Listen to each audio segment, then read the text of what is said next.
tous et merci d'être avec nous dans ce morning sur i24 News. Voici tout de suite le sommaire de votre émission.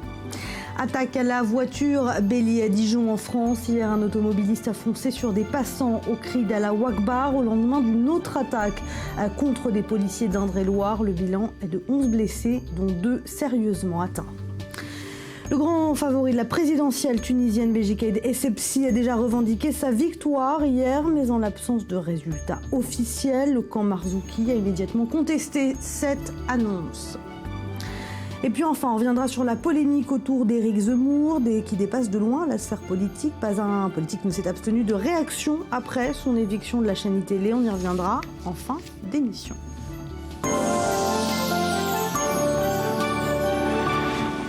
Voilà, il est 8h à Tel Aviv, l'heure d'accueillir Emmanuel Navon. Bonjour. Vous êtes professeur de relations internationales à l'Université de Tel Aviv. Également Ali Waked, bonjour. Consultant i24 News et spécialiste du monde arabe et musulman. Et bien sûr, Cyril Amar. Bonjour Cyril. Bonjour Léna. On va commencer avec vous par les présidentielles tunisiennes, enfin par la revue de presse qui titre bien sûr beaucoup de journaux titres ce matin sur la présidentielle tunisienne. Et oui, à l'âge de 88 ans, Éléonore Beji Caïd Essebsi pourrait bien être le prochain président de la Tunisie. Évidemment, on emploie le conditionnel parce que ce n'est pas sûr. Au lendemain du second tour, l'ancien bourguibiste au grand âge est en tête des sondages de sortie d'urne. C'est en tout cas ce qu'affirment ce matin nos confrères de l'Économiste maghrébin, un site d'information tunisien. Un autre site d'information capitaliste, lui, ne s'encombre pas d'autant de précautions. Nos confrères tunisiens n'ont pas attendu la publication des résultats officiels pour couronner celui qu'ils appellent affectueusement Bejbouj ou encore BCE, Beji Caïd Essebsi, élu président de la République. Voilà donc le titre de Capitaliste. Le président Denis Datounès, qui a remporté le premier tour, vous le savez, de la présidentielle, eh bien, il aurait réussi selon Capitaliste. Non, le premier tour des présidentielles, puisque cette élection se joue en 2 tours. Selon Capitaliste, donc, BCE aurait conforté son avance au second tour. Et pour le Hachouriouk tunisien, Essebsi est élu président au terme des premières noces démocratiques de la Tunisie. Une atmosphère de fête hier pour ce scrutin. La Tunisie tout sourire, titre de son côté le quotidien Atunisien. Transition achevée et réussie pour la Tunisie, sans bain de sang ni potence. Pourquoi ? Eh bien parce que les Tunisiens y ont cru, écrit nos confrères de la presse de Tunisie. Dans leurs rêves les plus fous, les ultras de l'optimisme n'auraient pu imaginer un scénario aussi rose, pardonnez-moi cet accent marseillais. Pour en arriver à ce second tour historique de l'élection présidentielle, le pays a certes payé son tribut en martyr et homme politique, mais il a surtout fait preuve dans son ensemble d'unité contre ceux qui ont voulu installer le chaos, mettre à terre les symboles et les institutions de l'État, banaliser le meurtre et lui imposer un mode de société qui n'est pas le sien, pacifiste mais ferme, beaucoup plus attaché à la patrie qu'à la notion de nation, ancrée dans son environnement arabo-musulman mais abhorrant dogmatisme, extrémisme et violence. La majorité des Tunisiens, écrit la presse de Tunisie, s'est rangée du côté de ceux qui partagent ces valeurs et défendent les fondements de la République. Alors en Égypte, ce qui retient l'attention de la presse, c'est la nouvelle page dans les relations, mais sûrement pas les relations entre l'Égypte et le Caire, comme vous me l'avez écrit dans cette relance. Alors c'est l'Égypte et le Qatar, évidemment, vous l'avez bien compris, et je fais confiance à votre vivacité d'esprit, Léonore, ce matin, et vous avez raison de vous lever tôt ce matin. Serait-ce la fin de la brouille donc entre l'Égypte et le Qatar ? Les relations entre le Caire et Doha s'étaient largement détériorées, vous le savez, après la destitution de Mohamed Morsi et la sévère répression des frères musulmans, qui selon le Caire jouissaient du soutien du Qatar, une querelle qui appartiendrait désormais au passé puisqu'un émissaire qatari s'est rendu au Caire, c'était samedi, pour rencontrer le président Al-Sisi. Et ce matin, le quotidien égyptien Chourouk nous livre quelques indiscrétions sur les coulisses de cette réconciliation, puisqu'on apprend qu'elle a été rendue possible par la médiation des Saoudiens et que c'est à Riyad d'ailleurs qu'un proche conseiller d'Al-Sisi aurait rencontré il y a une dizaine de jours le chef des Moukhabarat qatari, à savoir le service des renseignements de Doha. Selon le quotidien, un sommet d'ailleurs même attendu à Riyad entre le président égyptien et l'émir du Qatar dans une semaine, voire 2 semaines, sous les auspices donc, du roi Abdallah. Même la sémantique a changé, Léonore, c'est ce que écrit ce matin un autre quotidien égyptien, il s'agit du Al-Masri Al-Yom, puisque la chaîne de télévision qatari Al Jazeera chante désormais les louanges d'Al-Sisi, la présentatrice du JT que vous voyez sur cette image, la présentatrice du JT de la chaîne est même même aller jusqu'à qualifier le président Al-Sisi de Zaïm, à savoir le leader ou encore le dirigeant en français dans le texte. Voilà donc pour cette réconciliation qui est en train de se tramer entre les deux capitales. Une évolution, Éléonore, qui peut avoir un impact sur notre région au moment où, au cours de la campagne électorale, certains partis de droite parlent d'une escalade éventuelle à la bande de Gaza. Le Qatar peut jouer un rôle de catalyseur face au Hamas.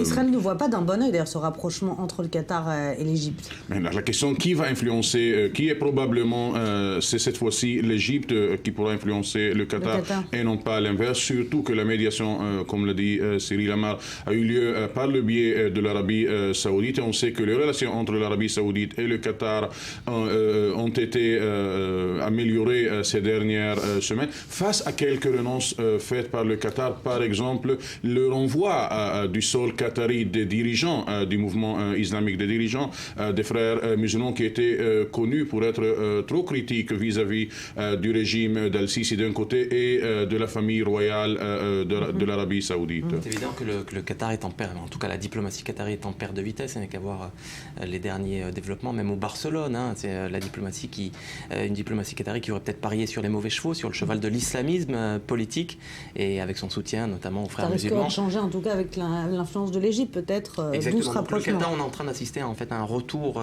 de la diplomatie qatari vers le nationalisme arabe plutôt que vers l'islamisme politique. Et la Turquie devrait suivre d'ailleurs. Quand j'ai dit un impact sur notre région, on a entendu dans les défilés du Hamas pour commémorer leur 27e anniversaire de fondation, ils ont fait appel à l'Iran qui est l'ennemi de l'Arabie saoudite, qui est actuellement aussi en mauvaise relation avec le Qatar.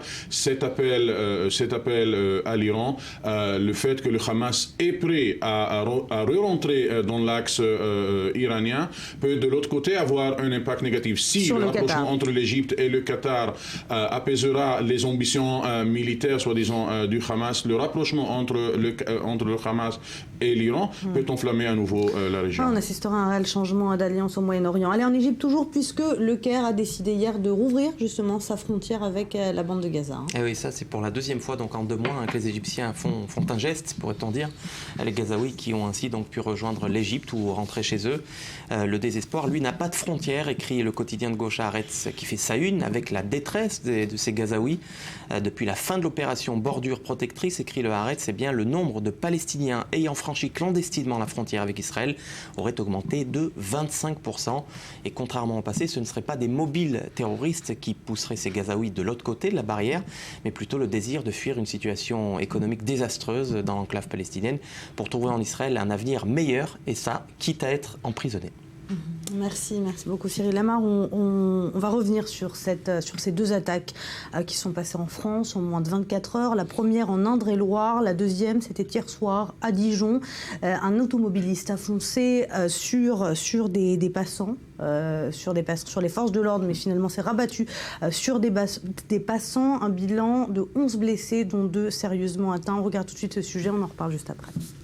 En l'espace de 15 minutes à 4 endroits différents de la ville, un automobiliste a fauché 11 personnes, visiblement décidé à laisser le plus de victimes possible derrière lui. Finalement, l'homme prend la fuite, rattrapé par la police. Il a été placé en garde à vue et est interrogé en ce moment sur ses motivations. Selon des témoins, l'homme âgé d'une 40aine d'années aurait crié au moment de son arrestation « Allahu Akbar, Dieu est le plus grand ». Il aurait également dédié cette attaque aux enfants de Palestine. Selon les autorités, l'individu serait un déséquilibré, suivi régulièrement dans un hôpital psychiatrique. Selon d'autres sources proches de l'enquête, ses revendications semblent encore très floues. L'homme est apparemment connu pour des faits de délinquance de droit commun qui remonteraient aux années 90. Il n'est pas encore question donc aujourd'hui de parler d'un acte terroriste ni de faire le lien avec l'attaque de samedi. Un jeune homme de 20 ans s'était rendu dans un commissariat de Joué-les-Tours et armé d'un couteau avait attaqué les policiers au cri de Allahu Akbar. 3 d'entre eux avaient été blessés avant que l'individu ne soit abattu. Celui qui se faisait appeler Bilal s'était récemment converti à l'islam radical et avait publié sur son compte Facebook un drapeau de l'organisation terroriste l'État islamique. La section antiterroriste du parquet de Paris s'est saisie de cette affaire. Voilà, alors on va s'intéresser au profil des auteurs de ces deux attaques. Les autorités françaises parlent d'un déséquilibré pour l'attaque de Dijon. Pourtant, tous les éléments montrent bien une piste terroriste tout de même, non, Emmanuel Lavonne? Oui, je pense qu'il y a un phénomène, pas seulement en France, mais en Europe, de cette radicalisation de l'islam.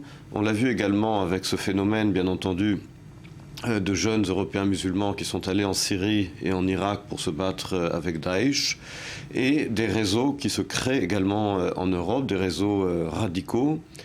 Souvent, ce sont également des convertis à l'islam, qui en général sont les plus radicaux et les plus extrémistes. C'est le cas de l'auteur de l'attaque d'André-Loire. Hein, exactement. Et donc, il y a là un véritable danger, une véritable menace au sein de l'Europe. Et je ne pense pas qu'il serait judicieux de la part des autorités en France d'essayer à chaque fois de parler de déséquilibrés mentaux et de se cacher, c'est l'arbre qui cache la forêt. Il y a un véritable réseau terroriste radical en France et en Europe. On ne peut pas l'ignorer. La question de savoir maintenant, effectivement, est comment est-ce que les autorités vont pouvoir juguler ce phénomène. Allez, deux attaques en 24 heures avec ce même cri de Allahu Akbar. Est-ce que la France a de quoi s'inquiéter? L'Europe en général a de quoi s'inquiéter. Les pays qui sont impliqués dans cette guerre contre l'État islamique ont de quoi s'inquiéter.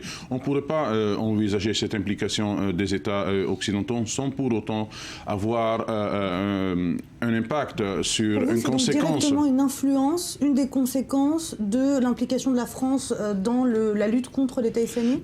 Tout à fait. C'est vrai que ces réseaux ont été là, ces réseaux ont opéré sur terre européenne, même avant cette guerre entre l'État islamique et le monde occidental et le monde arabe pragmatique. Mais cette guerre en Syrie et en Irak a accéléré le recrutement de cette jeunesse musulmane ou convertie à l'islam pour opérer sur la terre européenne. La question, Éléonore, c'est quand la priorité déclarée par l'État islamique ou par Al-Qaïda sera changée et visera l'Europe. Pour le moment, la priorité de l'État islamique, c'est le recrutement des Européens pour qu'ils viennent se battre dans les rangs de l'État islamique et Al-Qaïda sur ces différents groupes en Irak et en Syrie.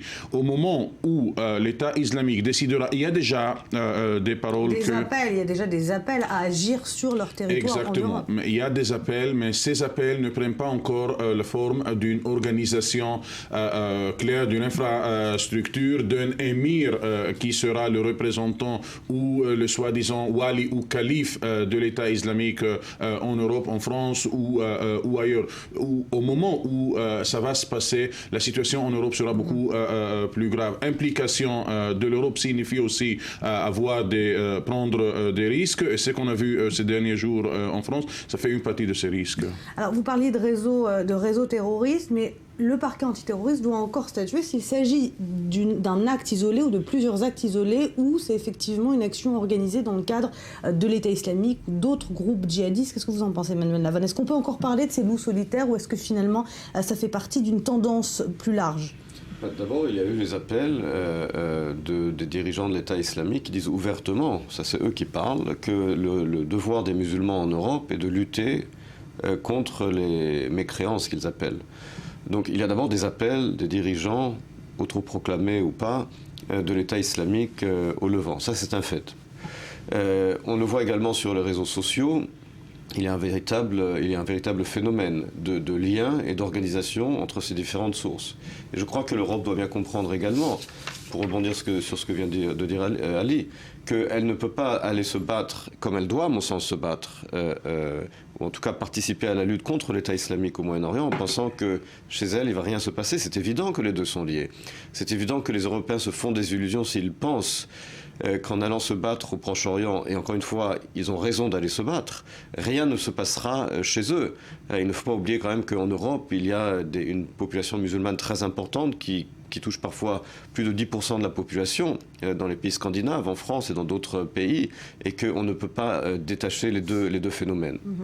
Alors, on se rappelle du coup de filet important lundi dernier, une filière djihadiste qui est tombée, qui acheminait des candidats au djihad vers la Syrie. Est-ce que la France a les moyens d'une part de prévenir ce genre d'actes comme celui d'hier ou d'avant-hier, et puis d'autre part d'empêcher ces djihadistes de partir en Syrie? On en parlait déjà, Elinor. Si jamais la question est d'un filet, d'un réseau, il est beaucoup plus facile aux services secrets de la France ou d'ailleurs d'infiltrer ces réseaux. Mais si jamais il s'agit d'un ensemble de numéros d'actes individuels, dans ce cas-là, il est beaucoup plus difficile à savoir à anticiper, voire à infiltrer ce genre de personnalité. Donc il n'y a pas de moyen de lutter contre ces actes. Ici, en Israël, on a vu ça. La série d'attaques Jérusalem et le bloc de colonies à Gush Etzion. Avec les mêmes outils d'ailleurs, avec la voiture bélier ou le couteau. Exactement. Et pour le moment, des individus dont le service secret israélien n'ont prouvé aucun lien avec des organisations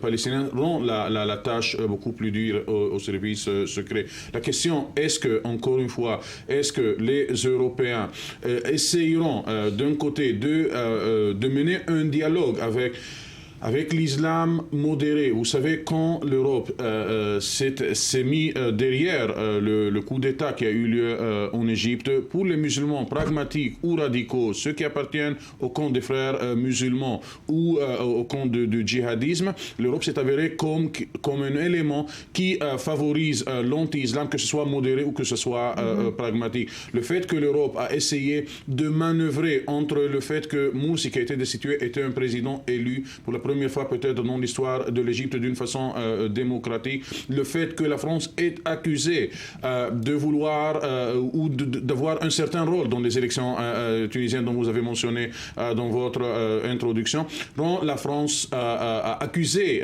par des islamistes de jouer un rôle un peu plus actif dans cette guerre contre l'islam. Donc en fait, ce que vous dites, c'est que chaque décision prise au niveau étatique de la France à l'étranger, en ce qui concerne les pays arabes, aura des répercussions sur le sol français.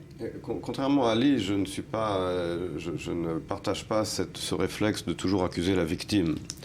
Il y a un islamisme radical en Europe, et toujours mettre ces attentats sur le compte des décisions des gouvernements. Je ne dis pas qu'ils n'ont pas d'influence, ces décisions, sur l'opinion, mais enfin, on ne peut pas systématiquement accuser les victimes.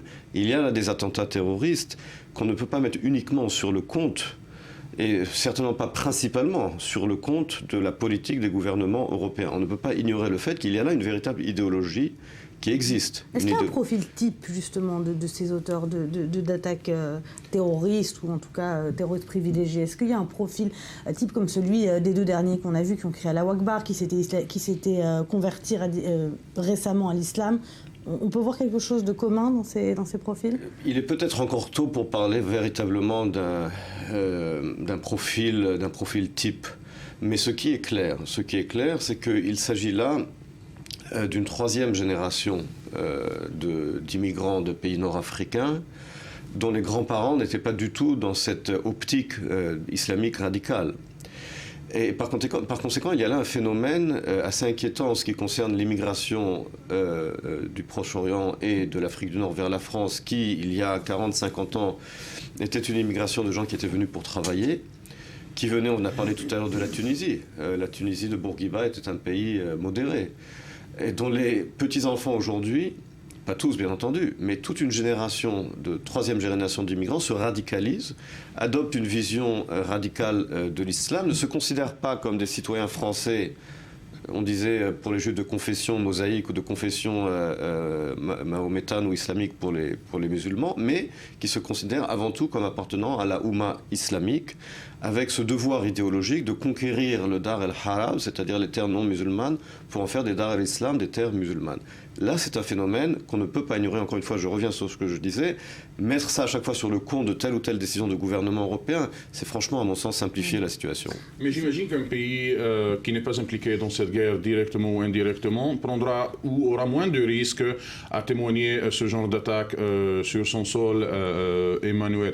Moi, j'ai dit, vous avez d'accord de dire que le monde libre a un rôle d'intervenir pour essayer de sauver la Syrie ou l'Irak ou le Liban de ce genre de groupes islamiques trop radicaux. Mais il y a un prix à payer. Et donc le prix, il est beaucoup plus éventuel si jamais ce pays est impliqué directement dans cette guerre. Donc la solution, c'est de ne pas s'impliquer justement dans ces guerres. Non, Quelle est la solution? La solution, c'est d'un côté d'être impliqué, mais d'être impliqué sans avoir des intérêts qui sont parfois dissimulés, mais être impliqué pour essayer de sauver la situation et non pas de favoriser un groupe sur un autre pour venir à l'aide de cet État et ne pas de manœuvrer dans la politique interne de cet État et de l'autre côté prendre les précautions sécuritaires nécessaires sur le sol de soi. Donc il faut faire les deux actes en même. Mais le problème, c'est que l'Occident est soupçonné par les libéraux séculaires dans le monde arabe, comme par les islamistes. Les islamistes les accusent d'être anti-islam, de devoir joindre cette guerre pour la simple raison qu'il s'agit des gouvernements chrétiens anti-islam, dont les réseaux sociaux du djihadisme, on les appelle déjà les nouveaux croisés, etc. Et ces guerres sont les nouvelles croisades. Et par les libéraux séculaires, ces régimes occidentaux, ces gouvernements, ces États occidentaux sont accusés de vouloir de participer à cette guerre pour essayer de créer un nouveau néocolonialisme dans cette région. Vous reconnaissez vous-même, Ali, que finalement les Occidentaux, en particulier les États-Unis, sont de toute façon accusés de soutenir les deux partis, puisque les islamistes ont accusé les États-Unis de soutenir Al-Sisi, les supporters d'Al-Sisi ont accusé les États-Unis de soutenir les islamistes, donc de toute façon, quoi que font les États-Unis, ils sont accusés par toutes les parties de soutenir le mauvais côté.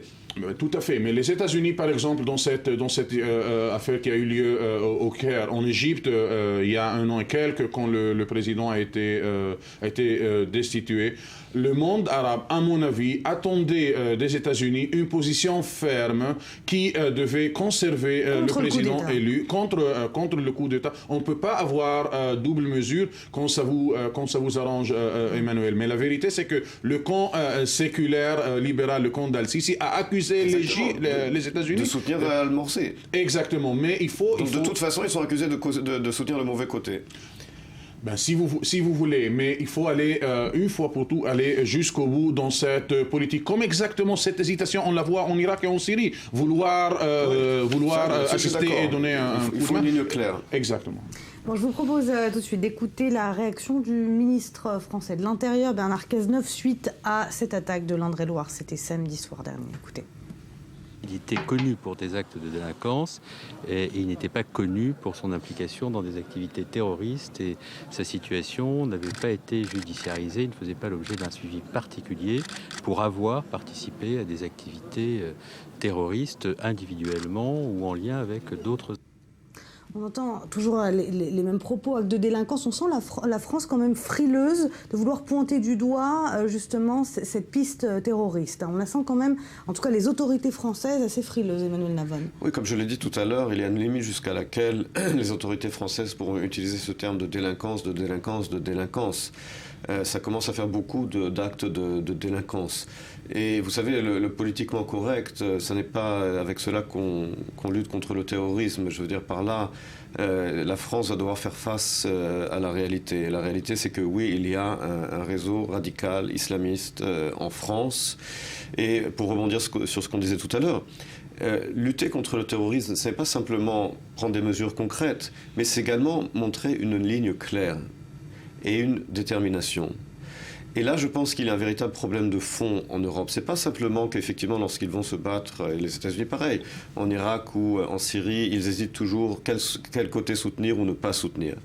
Mais également, chez eux, en Europe, en France elle-même, tant qu'ils n'auront pas une ligne claire de dire que oui, ils luttent, et ils le disent haut et fort, contre le terrorisme islamique, aussi bien au Proche-Orient que chez eux en France, et qu'il n'y aura pas de politique d'apaisement, tant qu'ils n'enverront pas ce message, ils encourageront ce genre d'actes terroristes. Et par conséquent, cette lutte exige une clarté morale et une fermeté. Alors, Je ne sais pas encore exactement le fond de ces deux jeunes qui ont attaqué en France hier et avant-hier, mais parlons de délinquance et de délinquants. Savez-vous, Eleonore, que les premiers Palestiniens impliqués dans les attaques suicides dans la deuxième intifada étaient par exemple les voleurs de voitures qui connaissaient bien les trous où on pourrait rentrer entre le territoire, dans les frontières entre la Cisjordanie et Israël. Et les organisations palestiniennes, les milices palestiniennes ont utilisé ces éléments de délinquance qui connaissent bien le territoire, la région, et les utiliser dans leurs attaques. Cette fois-ci, il s'agit d'un individu et il ne faisait pas partie d'un groupe, mais la relation entre délinquance, entre crime et entre terrorisme n'est pas nouvelle. On va tout de suite écouter Jean-Charles Brizard, spécialiste antiterroriste. On ne peut pas dire que c'était un loup solitaire. Le loup solitaire est d'abord un concept qui n'existe pas parce que c'est un acteur individuel, il agit seul, mais il n'est pas pour autant isolé. On le voit à travers son profil Facebook, en particulier son compte Facebook. Il interagit avec d'autres personnes radicalisées comme lui, d'autres sympathisants également de l'État islamique.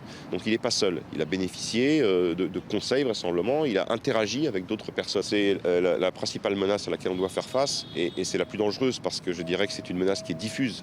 Auparavant, on était habitué à des organisations structurées, des organisations terroristes qu'on pouvait éventuellement, dont on pouvait prévoir et presque parfois prévenir les actions. Aujourd'hui, c'est beaucoup plus difficile parce que les acteurs, on ne les connaît pas, on ne les suit pas nécessairement. Ils apparaissent au fil de l'eau et très rapidement. On a, si vous voulez, dans ces profils, généralement, comme origine de ce passage vers la radicalisation, une rupture identitaire, une rupture sociale de la part de ces personnes qu'on évalue très difficilement et qui est très difficilement perceptible. Voilà, finalement, c'est ce qu'on disait tout à l'heure, on ne peut plus parler de loup solitaire et il y a de moins en moins de moyens de prévenir ce genre d'attaque parce que ce ne sont plus des actions organisées dans le cadre de réseaux terroristes. Hein. Oui, mais la question, quand il y a plusieurs loups solitaires, comme l'a dit notre interviewé, les services secrets doivent déjà avoir les capacités de dresser un profil de cette jeunesse. Donc il y a un profil. Si vous vous baladez, naviguez à Facebook et dans les réseaux sociaux, vous allez voir des centaines, des milliers de jeunes islamiques dressant ce drapeau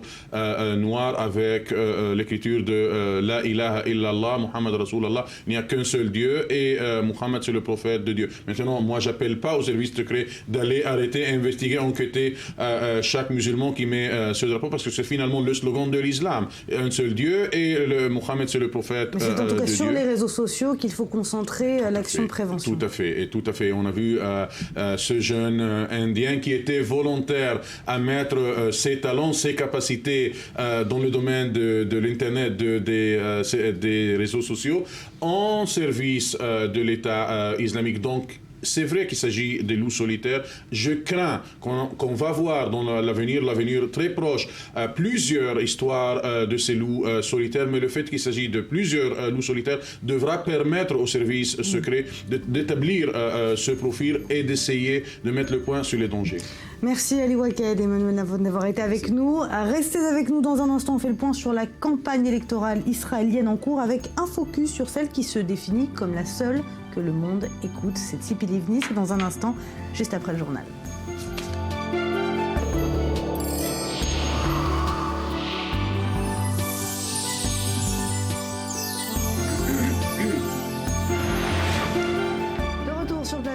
Du Morning, toujours en présence d'Emmanuel Navon, de Cyril Amar, et il nous a rejoint Aurélien Sapir. Bonjour, vous êtes analyste politique sur i24 News.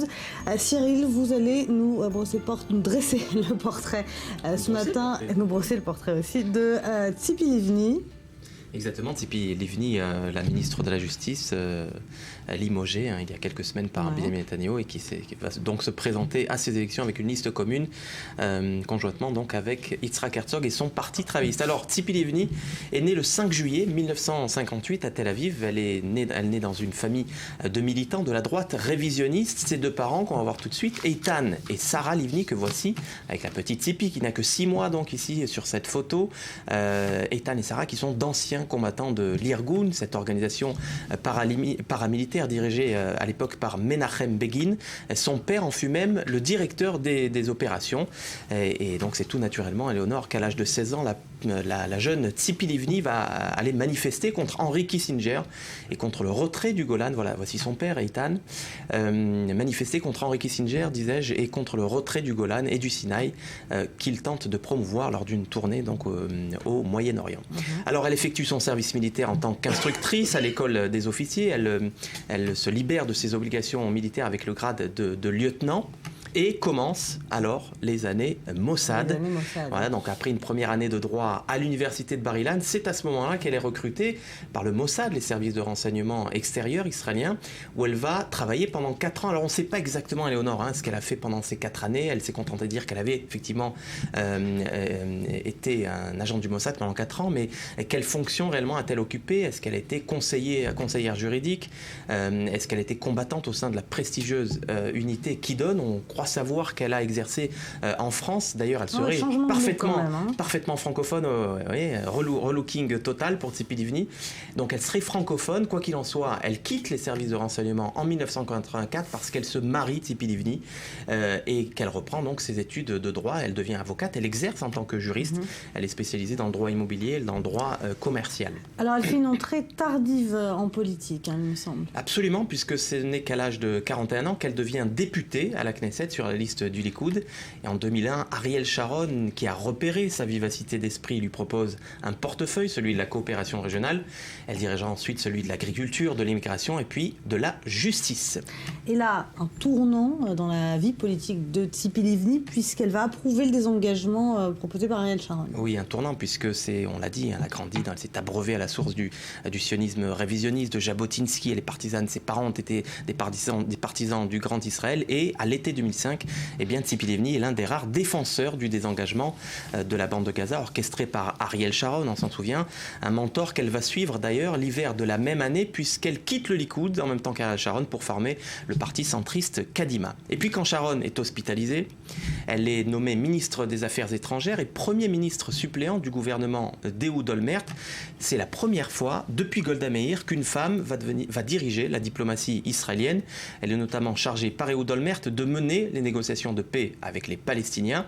Et puis, à la tête du Kadima, elle va presque devenir Premier ministre, puisqu'au terme des élections primaires de 2008, elle est élue présidente du nouveau parti centriste Kadima. Et quand Ehud Olmert, qui est inquiété par des affaires de corruption, on s'en souvient, démissionne, elle est chargée par Shimon Peres de former un nouveau gouvernement. Mais là, elle échoue. Et un scrutin anticipé est alors inévitable. Livni fait campagne sur sa propre personnalité. Face au manque de probité d'Ehud Olmert, elle se présente un peu comme la madame propre de la politique israélienne. Elle met en cause, comme aujourd'hui d'ailleurs, la fiabilité de Binyamin Netanyahou. Et Kadima remporte les élections avec 28 sièges. Alors là, on se dit qu'elle va devenir Premier ministre, mais non. Parce que le bloc de droite et des partis ultra-orthodoxes lui barrent la route. Ils obtiennent la majorité à la Knesset. Et c'est finalement Binyamin Netanyahou qui est chargé de former le nouveau gouvernement avec une coalition de droite. Et là, elle se retrouve dans l'opposition, et puis c'est la traversée du désert. Oui, c'est la traversée du désert. Elle y a cru, elle a failli devenir Premier ministre. Elle se retrouve donc au sein de l'opposition. Tzipi Livni cherche à promouvoir le projet de 2 États-nations pour les peuples, un projet qui est contraire a priori à son idéologie, mais qui, par pragmatisme, elle y adhère par pragmatisme, dit-elle. C'est selon elle le seul moyen d'assurer la pérennité de l'État d'Israël en tant qu'État juif. Et la 2012, nouvelles élections primaires au Kadima, elle est battue cette fois-ci par Shaul Mofaz, l'ancien chef d'état-major et qui est donc ministre des Transports. Elle démissionne de la Knesset et elle crée un nouveau parti, cette fois-ci, le parti Atnoa, le mouvement, qui remporte aux dernières élections législatives 6 sièges. Elle entraîne d'ailleurs avec elle 7 députés, si ma mémoire ne me trompe pas, 7 députés de son ancien parti Kadima, et elle obtient donc 6 sièges à la Knesset, et c'est là qu'elle signe d'ailleurs un accord de coalition avec le Likoud Beitenu, la liste de Binyamin Netanyahou. Elle devient alors ministre de la Justice en charge du dialogue avec les Palestiniens. Elle tente de promouvoir, d'ailleurs on la voit ici avec John Kerry, elle tente de relancer le processus de paix pendant 9 mois avec l'échec que l'on connaît. Et le 10 décembre dernier, vous vous en souvenez, elle annonce la fusion de son parti et celle du Parti travailliste, on la voit ici avec Yitzhak Herzog, le chef de file travailliste, et qui prévoit donc en cas de victoire une rotation du pouvoir. Donc Tzipi Livni peut-être prochain Premier ministre, allez savoir. Merci Cyril, on va continuer à s'intéresser à ce personnage qui est central dans cette campagne électorale israélienne. Emmanuel Navon, 4 partis, Tzipi Livni a fait 4 partis au cours de sa carrière politique. Est-ce que on peut dire que c'est un opportunisme à toute épreuve ou est-ce que c'est une évolution dans sa vision idéologique? Il n'y a aucune évolution dans la vision idéologique de Tzipi Livni. Tzipi Livni, c'est l'opportunisme en personne. On a vu l'évolution physique du personnage qui a essayé de s'améliorer. On n'a pas parlé de son évolution intellectuelle. C'est une femme sur le plan intellectuel qui est plus que médiocre, pour rester poli, mais surtout qui a découvert la magie de la politique israélienne. Il suffit de réciter les slogans de la gauche israélienne pour devenir populaire. Et ça, elle l'a découvert au début des années 2000. En devenant finalement le porte-parole du journal Haaretz, elle est devenue l'idole de la classe politique de gauche et des médias. Donc c'est pas seulement qu'elle a changé son look, c'est également qu'elle a changé son discours, et ça marche. À partir du moment du désengagement, vous diriez Non, c'était même avant, c'est-à-dire qu'elle a réalisé finalement que son avenir politique dépendait effectivement d'adopter le langage de la gauche. Je rappelle que Tzipi Livni, elle-même dans des conversations privées, reconnaît elle-même qu'aucun accord de paix n'est possible avec les Palestiniens. Elle en sait quelque chose, ça fait 10 ans qu'elle négocie. Presque 10 ans, on est bientôt en 2015. Elle sait très bien. Elle était ministre des Affaires étrangères de Ehud Olmert entre 2006 et 2009. Elle a négocié pendant 3 ans. Elle vient de négocier pendant 1 an sous le gouvernement Netanyahou. Elle sait très bien qu'il est impossible d'arriver à un accord, mais elle ne cesse de répéter ce non-sens pour sa popularité, parce qu'elle sait que c'est ça qui fait sa popularité. C'est ça qui lui permet également aujourd'hui, lorsqu'elle dit il n'y a que moi que le monde écoute. Mais non, elle dit les choses que le monde veut entendre, et c'est ça qui la rend populaire. C'est l'opportunisme en personne d'une personne intellectuellement très médiocre. Thomas Vansapier, vous êtes d'accord? Je ne me prononcerai pas sur les qualités intellectuelles de Tzipi Livni. Je ne la connais pas, j'ai jamais eu l'occasion de discuter longuement avec elle. Mais concernant l'opportunisme qu'Emmanuel Navon dénonce, moi, je ne sais pas s'il y a un opportunisme véritablement ou s'il y a un populisme, parce que lorsqu'on opte pour des positions qui sont celles de la gauche israélienne en Israël, eh bien on est minoritaire dans l'opinion, parce que l'opinion est majoritairement en Israël à droite, et vous n'allez pas me contredire. On est populaire dans les médias, vous le savez. On est populaire dans certains médias. Et dans le Haaretz, qui est l'un des journaux les moins lus du pays, donc on est moins populaire dans l'ensemble de la population. Et qui exerce une espèce d'aura sur la classe intellectuelle en Israël, et vouloir le cacher de Haaretz, c'est le rêve de beaucoup d'hommes politiques. Mais je pense qu'elle est suffisamment intelligente pour savoir que lorsqu'on a le cachet du Haaretz, eh bien, on a la majorité de la population israélienne contre soi. Et ça, c'est une chose. Et d'autre part, Tzipi Livni a véritablement évolué, comme ont évolué toute une génération de militants du Likoud, d'ailleurs, dont le point commun est qu'ils étaient tous, justement, on les appelait les princes du Likoud. Des enfants, comme Tzipi Livni, de dirigeants du Kherout, de l'Irgun, etc. Dan Meridor a évolué de la même manière, Ronnie Milo a évolué de la même manière, Michael Etan a évolué de la même manière. Un certain Benjamin Netanyahu qui, dans son discours de Bar-Ilan, s'est prononcé pour la création de... Je dis toujours que la différence entre les contes de fées et le Likoud, c'est que, vous savez, on les appelle les princes du Likoud.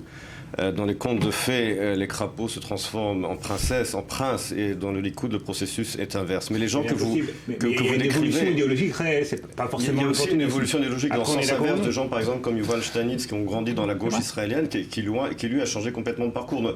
Ces différences de parcours existent dans les deux sens. Oui, mais la question est de savoir dans quelle mesure c'est de l'opportunisme ou une réelle évolution. Je pense, moi, que Tzipi Livni, alors après, on est d'accord ou non avec ses conclusions, mais qu'elle est réellement et sincèrement parvenue à la conclusion que pour sauver l'État d'Israël comme État juif et démocratique, eh bien, il faut qu'Israël, tôt ou tard, se sépare par des voies de négociation, peut-être même par des voies unilatérales. Vous êtes très généreux sur elle. La connaissance, je peux vous dire que vous êtes très généreux sur elle. Quoi qu'il en soit, ce qui me permet d'avoir ce jugement, encore une fois, c'est qu'elle n'est pas la seule et qu'il y a toute une génération encore une fois, de leaders de la droite israélienne qui ont suivi la même évolution idéologique. Ariel Sharon, ça monte. Oui, Ariel Sharon, c'était aussi bien entendu très authentique lorsqu'il y avait les enquêtes de la police contre lui, quand son plan de désengagement est venu en 2003. C'était pas une évolution idéologique, c'était un choix tactique pour se débarrasser des enquêtes contre lui, et cela a marché. Bon, quoi qu'il en soit, aujourd'hui, Tzipi Livni a rejoint Yitzhak Herzog au sein de cette liste commune. Est-ce que c'est un coup de maître politiquement? Est-ce que c'est ce qui va lui permettre de revenir en beauté au-devant de la scène politique israélienne? Il est encore bien évidemment trop tôt pour le dire, mais quoi qu'il en soit, avant cette union avec le Parti travailliste, eh bien, dans les sondages, elle passait à peine le seuil d'éligibilité qui a été rehaussé, qui est aujourd'hui de 3,25%. Donc elle était dans une situation politique des plus difficiles, des plus délicates. Son avenir politique était en jeu. Et en fait, Herzog lui a jeté une bouée de sauvetage qui a, semble-t-il, en tout cas pour l'instant dans les sondages, on verra ce que vont donner les véritables résultats, mais qui pour l'instant a profité aux deux leaders politiques et aux deux formations, puisque d'un parti travailliste qui végétait à 13 sièges et du parti de Tzipi Livni qui lui, encore une fois, était à la limite du seuil d'éligibilité, eh bien ces deux partis ensemble aujourd'hui dépassent les 20 sièges et sont, dans certains sondages en tout cas, devant le Likoud ou à égalité avec le Likoud. Donc pour l'instant, en tout cas, il semblerait que ce soit un pari réussi. En tout cas, Tzipi Livni a récemment déclaré qu'elle était la seule que le monde écoutait, contrairement à Benyamin Netanyahou. Est-ce qu'elle a vraiment un poids dans la communauté internationale ou chez les Américains, Tzipi Livni, contrairement à d'autres dirigeants israéliens comme Benyamin Netanyahou?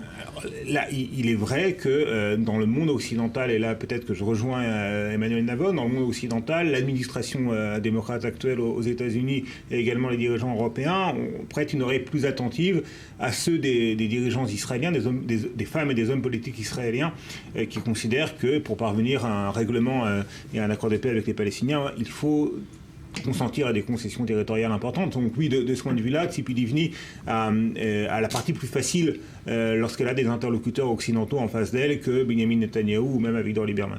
Mais finalement, quelle place occupe ce dossier israélo-palestinien dans la campagne électorale actuelle? C'est l'un effectivement des paris de cette liste commune Herzog-Livni, travailliste atnois, c'est que les travaillistes ces dernières années en tout cas ont un discours plus social que diplomatique. Tzipi Livni, son seul cheval de bataille, c'est le processus de paix. On sait que le processus de paix est moribond. On sait que la grande majorité des Israéliens, même ceux qui idéologiquement se placent plutôt au centre ou au centre-gauche, ne croient pas en l'état actuel des choses, en la possibilité d'une paix négociée et ne croient pas que Mahmoud Abbas puisse être un partenaire valable. Donc la polémique ces derniers temps autour de ce que Tzipi Livni aurait fait, à savoir qu'elle aurait tenté, et c'est probable, de convaincre John Kerry de repousser, de tout faire pour que les votes au Conseil de sécurité de l'ONU sur l'État palestinien soient repoussés au lendemain des élections législatives israélienne, parce que, aurait-elle dit au secrétaire d'État américain, cela fait les affaires de Netanyahou et de la droite israélienne.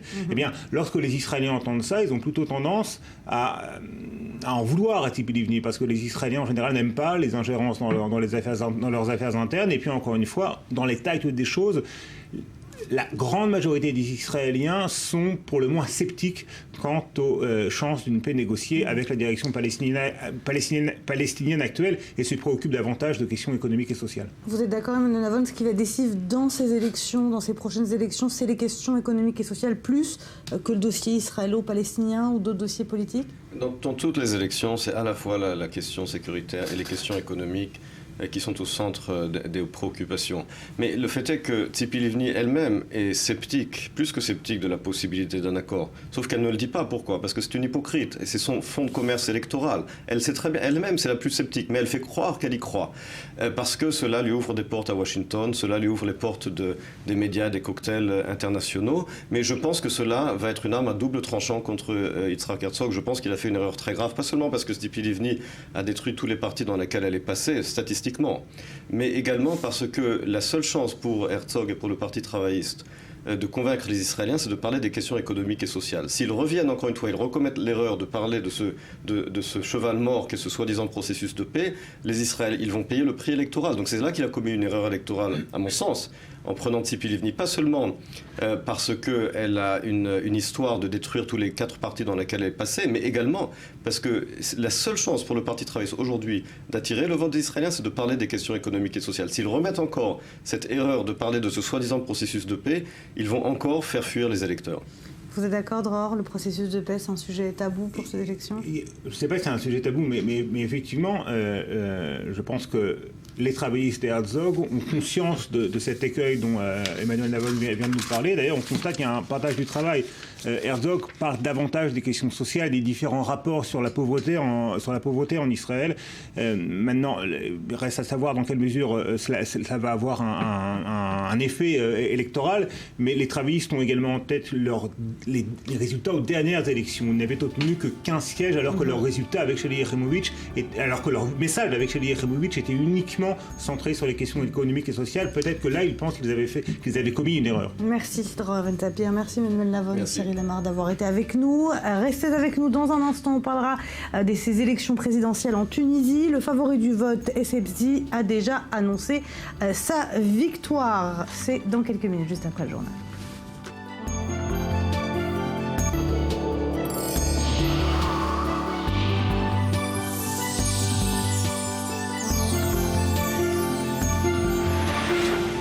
Les Tunisiens ont voté hier pour élire leur président après une période chaotique de transition dans le pays qui aura duré 4 ans. Mais vous allez le voir, les tensions restent réelles et 5,3 millions d'électeurs ont le choix pour ce deuxième tour entre le grand favori Essebsi, 88 ans, et le président sortant Marzouki.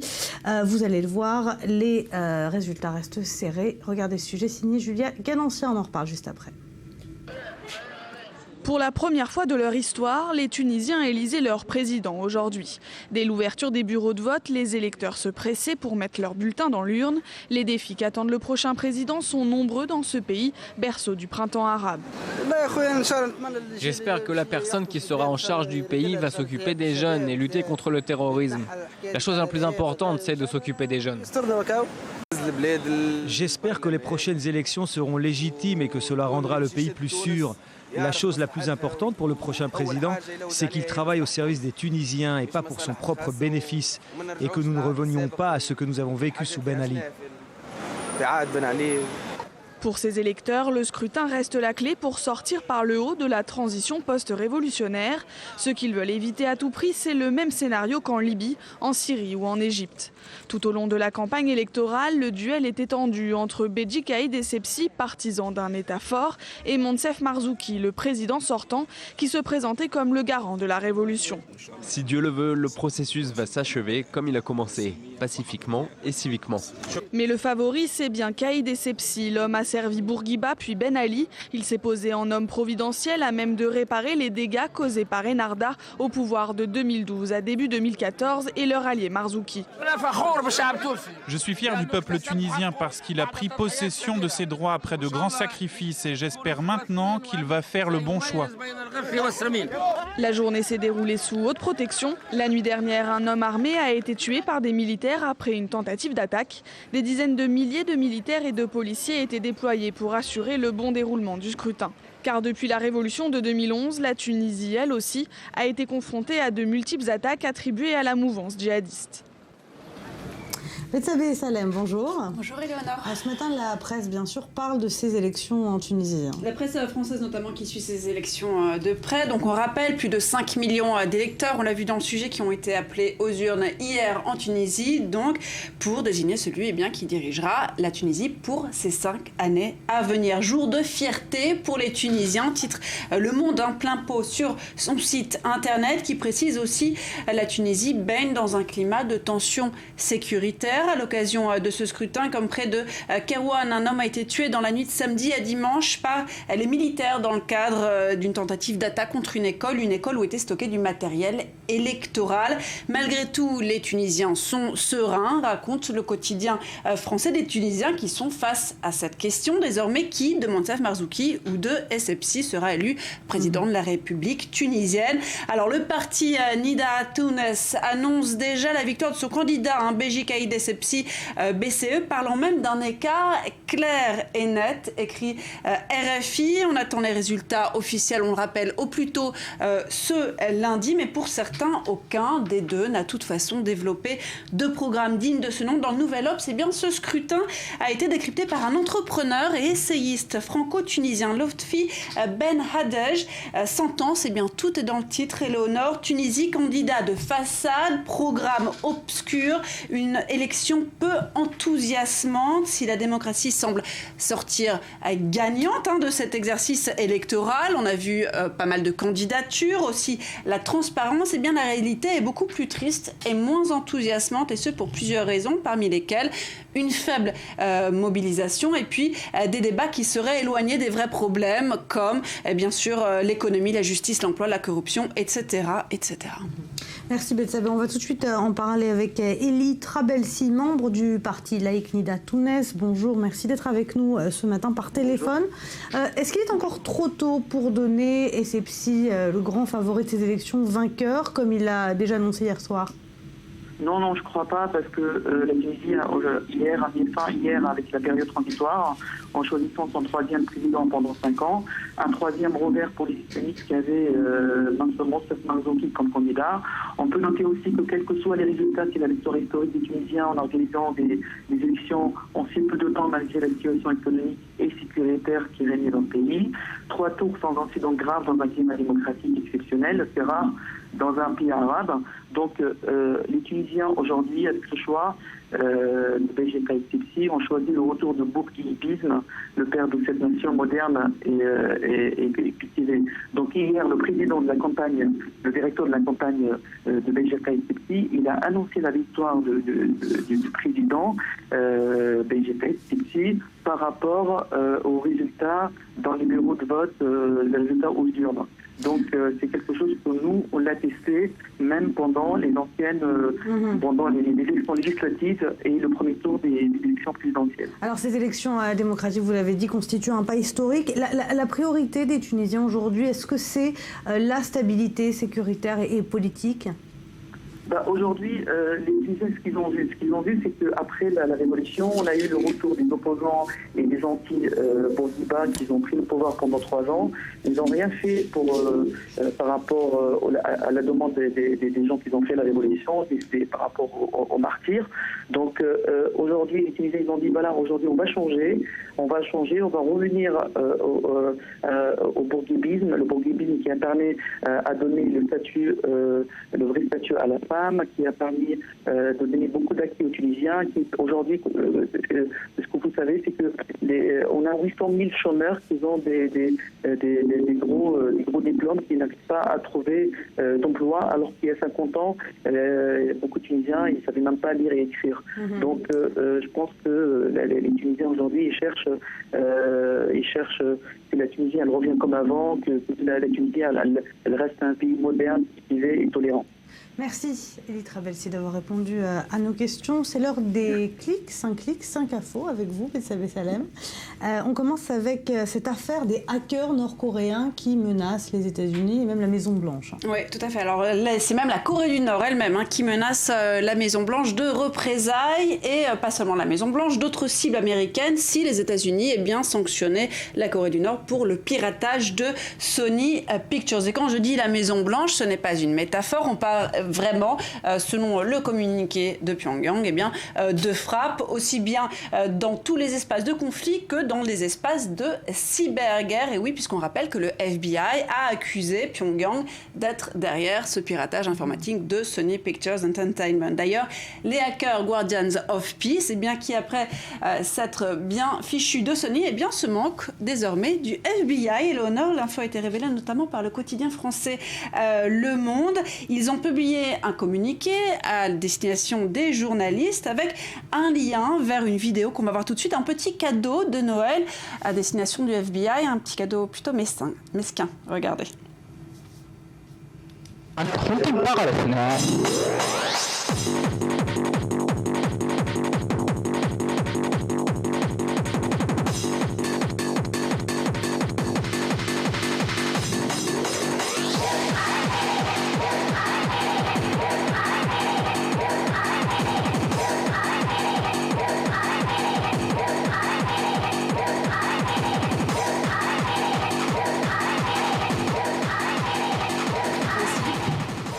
compris le principe. You're an idiot, vous n'avez pas besoin de la traduction. À noter que le thème n'est pas nouveau. Effectivement, c'est celui d'un faux virus informatique qui circulait dans les années 2000. Alors, dans la tourmente entre Washington et Pyongyang, on précise quand même que Obama tente de calmer le jeu. Il a déclaré à CNN ce week-end que l'attaque à Sony Pictures était un acte de cyber-vandaliste et non un acte de guerre de la part de la Corée du Nord. Il fait ce qu'il peut pour calmer le jeu. Alors, on reste aux États-Unis avec des tensions qui montent au sein de la police après que 2 policiers ont été tués ce samedi. Voilà, 2 policiers tués ce samedi, c'était à Brooklyn, en plein jour, à bout portant, lors d'une patrouille. Hier, un autre policier, une enquête est en cours, tué à Tarpon Springs, c'est en Floride. Alors, la police est en alerte, nous explique le Washington Post, le quotidien de la capitale. Les officiers ont été appelés à une extrême vigilance avec ce message, notamment, qui passe en boucle sur leur bulletin à radio. Ne paniquez pas, mais soyez sur vos gardes. Et encore, les médias américains, après la vulnérabilité des personnes de peau noire, sur laquelle la presse s'était vraiment attardée, voilà qu'on parle aux États-Unis de la vulnérabilité, décidément, des personnes en uniforme. New York secouée et de nouvelles précautions ont été prises, raconte le New York Times, qui rappelle New York était déjà à cran depuis plusieurs semaines avec ses manifestations contre les pratiques policières, notamment le scandale de Ferguson. La tension n'est pas prête de redescendre. Allez, on passe à Noël, avec cette année en France une polémique qui persiste autour de ces crèches de Noël publiques. Voilà, vous avez un grand débat en France entre ceux qui sont les gardiens intransigeants de la laïcité et les défenseurs des racines chrétiennes de la France. Et l'affaire est même allée jusque devant les tribunaux. RFI est revenu sur ce cas, notamment de la décision du tribunal de Montpellier. C'était vendredi, de rejeter la demande de la Ligue des droits de l'homme d'enlever la crèche de Noël qui était dans l'hôtel de ville de Béziers. Attention, on attend quand même une autre décision. Ça se passera ce lundi à Melun, donc près de Paris. Là encore, une crèche dans une mairie. Metro News de préciser, peu importe la décision du tribunal administratif, la crèche devrait pouvoir passer Noël quand même. Grand débat en France. Alors, puisqu'on parle de Noël, parlons d'enfants avec un nouveau moteur de recherche qui concerne cette fois justement les enfants. C'est pour les 3 à 12 ans et ça a été testé par le Nouvel Observateur. Vous avez un contenu qui a été filtré. Donc en gros, vous avez une whitelist qui privilégie les sites éducatifs et une blacklist avec dedans tout ce qui est violent et pornographique. La plateforme a même assuré avoir retiré toute forme de publicité et de produits marchands, à moins vraiment de taper Jouer plus Amazon. Vous n'avez pas de pub sur ce contenu. Alors on finit sous les grains de riz du mariage dont tout le monde parle, celui d'Elton John. Voilà, en rapide, un deuxième mariage. France Info s'amuse. Elton John aime tellement le mariage qu'il en veut 2. Et oui, il était déjà marié civilement avec son amoureux David Furnish. Ils se sont mariés à nouveau. Des costumes bleu marine, révèle le Guardian, qui se met à la mode en cette occasion. Un mariage officiel donc le matin, un mariage apparemment très romantique le soir, a souligné le Daily Mail, qui a souligné des photos ont été postées tout au long de la cérémonie sur la page hashtag avec ce hashtag Instagram, Share the Love. Oui, excusez-moi. Instagram de Elton John. Merci beaucoup, Betsal Bessalem. Cette semaine, dans Reportage, on parle de ce point mort dans la communication entre communautés en Israël, mais une initiative en Galilée, vous allez le voir, a réuni des femmes israéliennes, juives, chrétiennes et arabes autour d'un thème commun, l'olivier, et d'une passion, la peinture. Regardez tout de suite un extrait.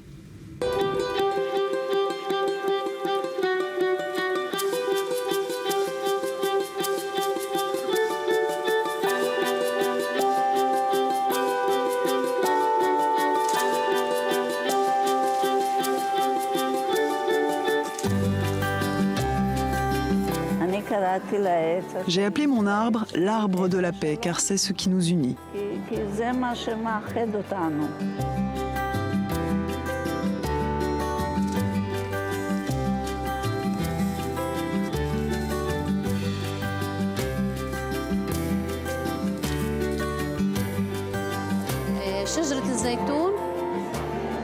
L'olivier, pour moi, c'est la terre. L'olivier est né avec la terre et on ne peut pas les séparer. J'ai grandi dans une maison, j'ai grandi à Herzliya Pitoire. Et là-bas, j'ai été imprégnée de racisme et de préjugés. Et je me souviens que, vraiment, je me disais, mais pourquoi ?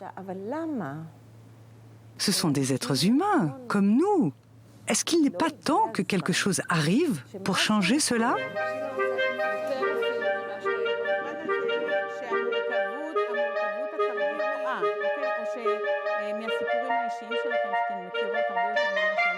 Et voilà comment, il y a un an, elles ont commencé à se rencontrer au petit centre de l'association Viso à Afula. Une trentaine de femmes venues de toute la région de la Galilée. Des rencontres artistiques autour du thème de l'olivier qui se sont transformées peu à peu en un véritable dialogue. Si on ne parle pas, jamais on ne se comprendra. Jamais. Moi, je garderai cette peine dans mon cœur et l'autre gardera ça dans son cœur. Et peut-être que quelque chose arrivera et ça explosera. Il ne faut pas en arriver là. Nous sommes obligés de nous parler, de parler comme des êtres humains. Le projet, qui a commencé comme un petit projet communautaire, s'est transformé en exposition internationale qui va tourner dans toute l'Europe. Le lieu qui a été choisi pour accueillir cette exposition unique est le temple protestant de Mulhouse. Tout est en place. Dans un moment, arriveront les invités, les discours commenceront et ces femmes juives et arabes, qui ont commencé leur trajet par de simples peintures d'olivier, deviendront les stars de la soirée.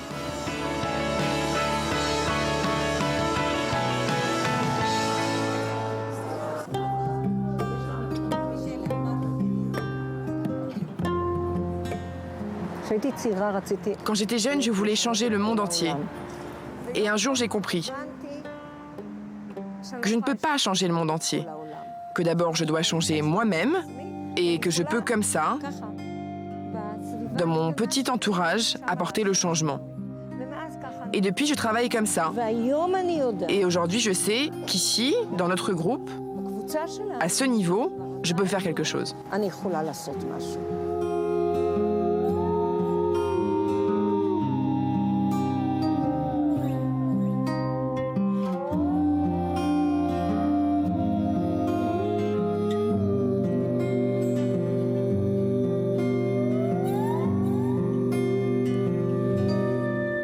Restez avec nous, on revient dans quelques minutes, juste après un court journal. À tout de suite.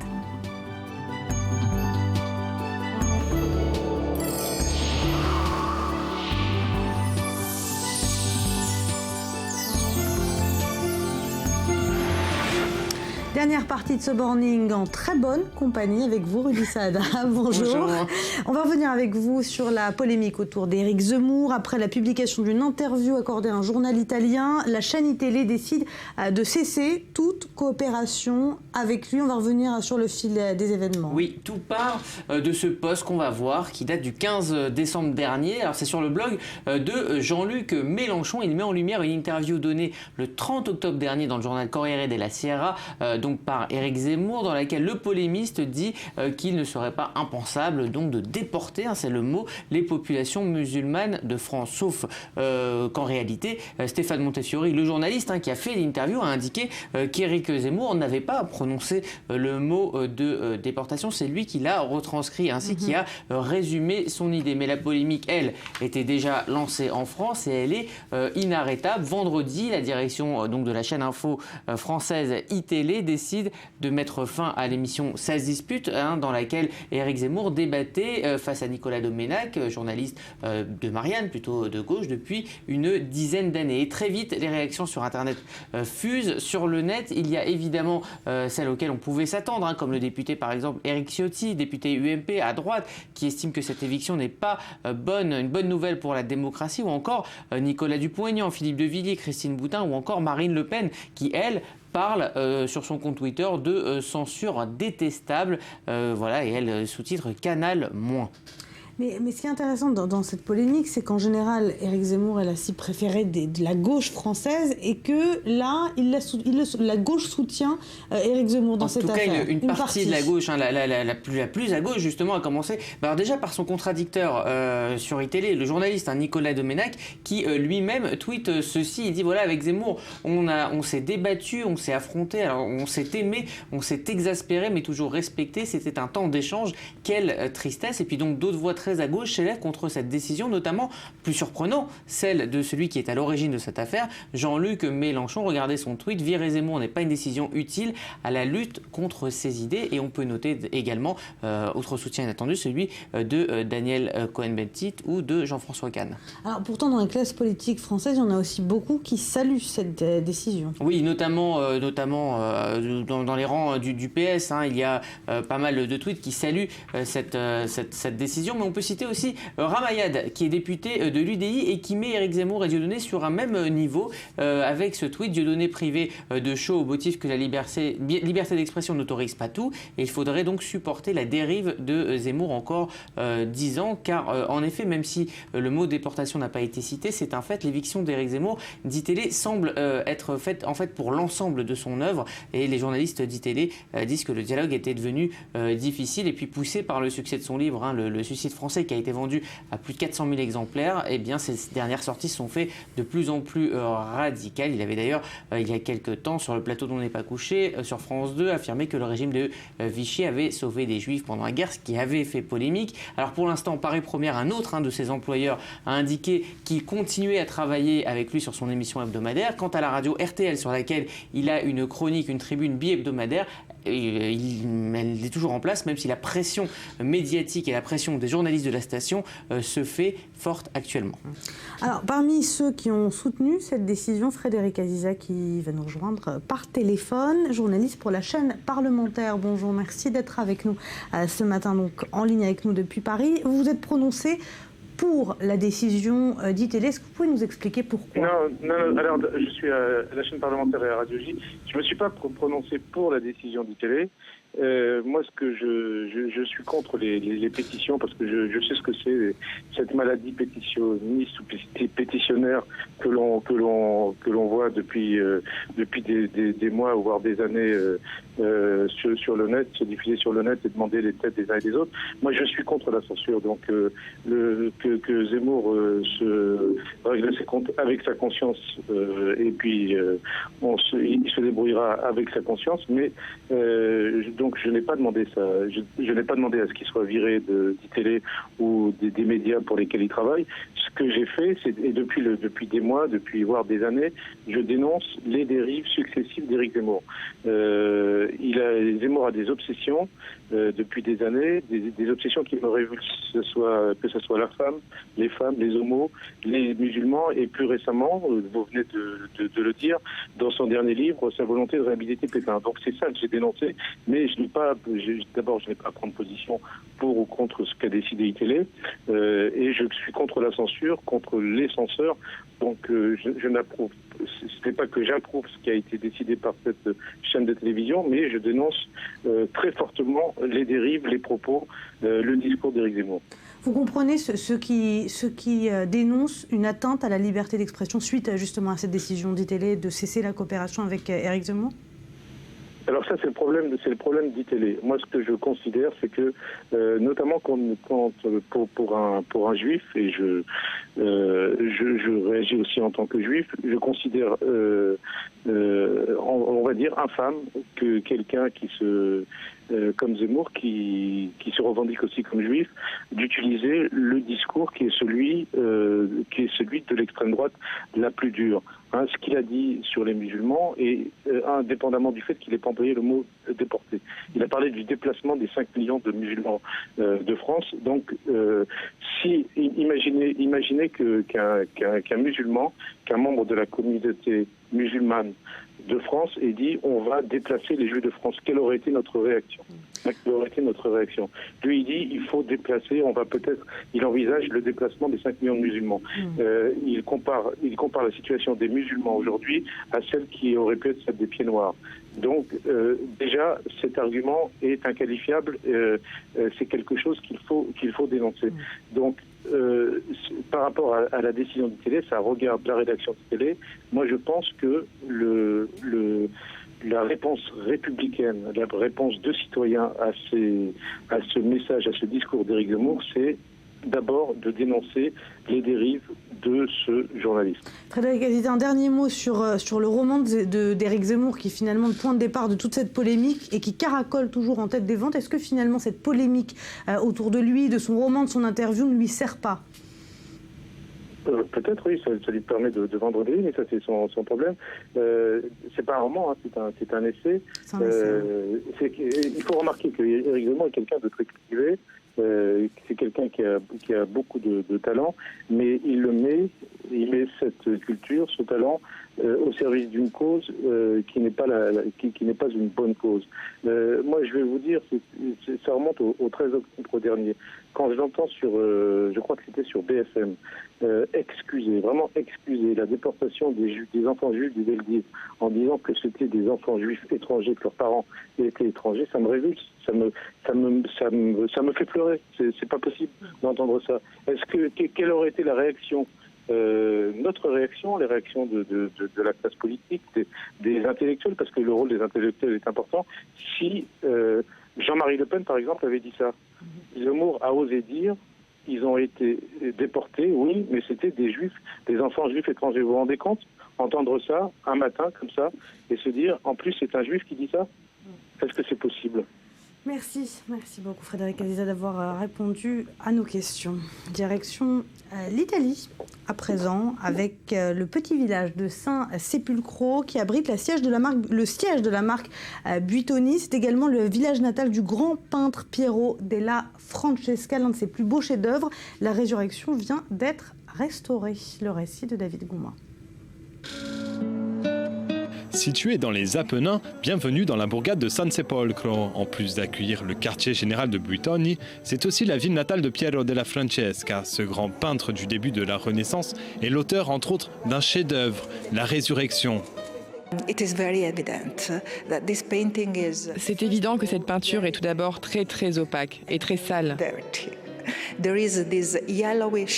Il y a cette apparence jaunâtre causée par une accumulation de matériaux qui ne sont pas pertinents à la technique et aux couches de peintures originales. Longtemps ignorée, cette fresque murale est redécouverte au XIXe siècle par John Addington Symonds, un poète anglais et romantique. Dans les années 20, c'est l'américain Aldous Huxley qui, dans un essai, la qualifie de plus belle œuvre du monde. Des écrits qui vont changer le destin de ce chef-d'œuvre. Été 1944, les combats entre alliés et forces nazies font rage. Un officier américain qui a lu les descriptions d'Huxley refuse de bombarder la ville aux mains des Allemands. Il sauve ainsi la Resurrezione de la destruction. Il faut dire que cette œuvre a vraiment quelque chose d'unique, à l'instar de son auteur. Ce